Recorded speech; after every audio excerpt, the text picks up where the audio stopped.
Pelaksanaan Pilkada serentak 2024 masih 2 bulan lagi diselenggarakan.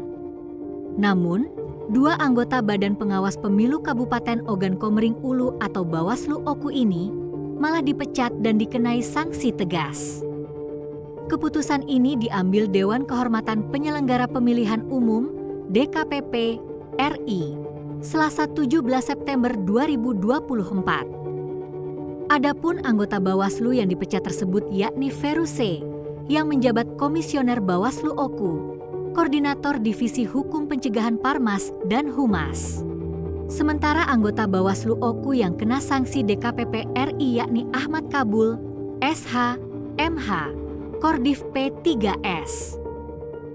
Keputusan ini dibacakan 2 anggota DKPP RI, Ratna Dewi Petalolo dan Muhammad Tio Aliansyah. Masing-masing bertindak sebagai Ketua Majelis Sidang DKPP dan anggota. Diketahui bahwa pemecatan terhadap Feru ini telah diputuskan dalam rapat pleno DKPP pada 6 Agustus 2024 dan baru dibacakan pada Selasa 17 September 2024.